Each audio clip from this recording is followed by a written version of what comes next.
Alright, so here's the finished main rig. Going over it real quick, there is a Ryzen 7 3800X underneath the cooler on an ASRock X570 motherboard. I believe it's the Riptide version.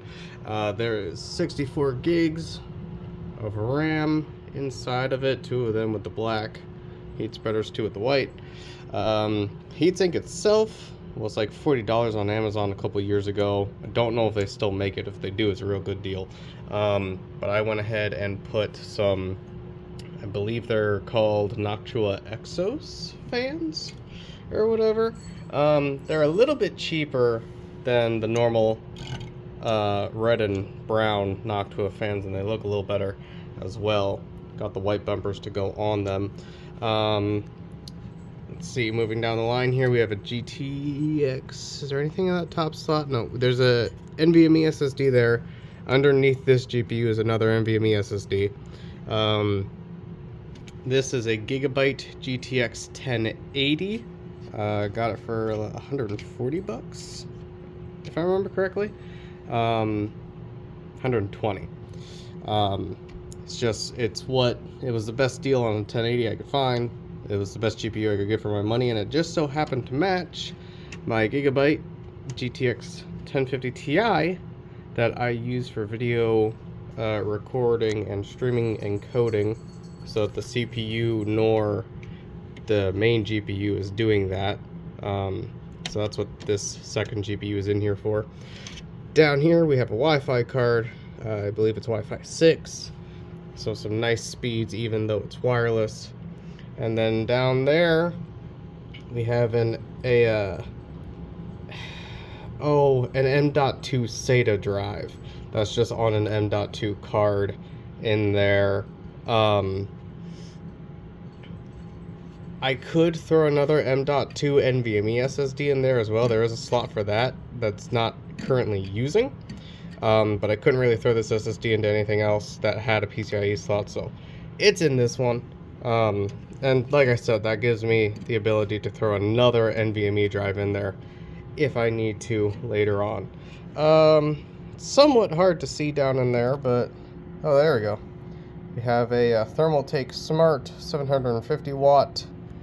I want to say it's 80 plus gold, but it could be 80 plus bronze, I can't remember.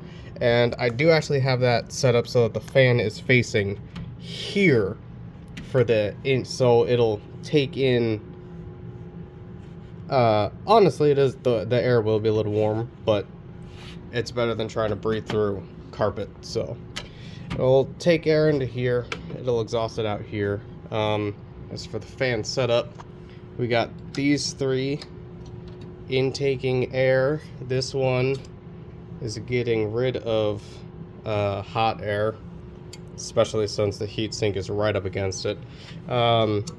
These 2 are bringing in cold air, so these 5 are bringing air in, and then this one and these 2 here are taking air out, as well as power supply.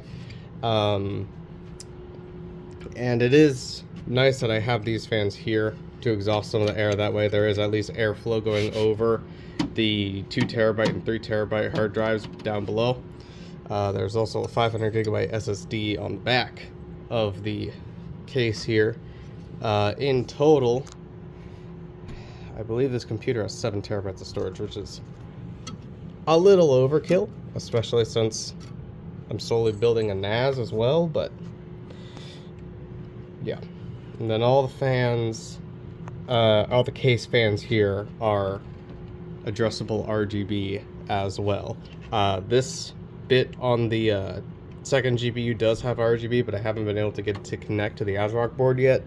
And then this bit down here as well, that's RGB.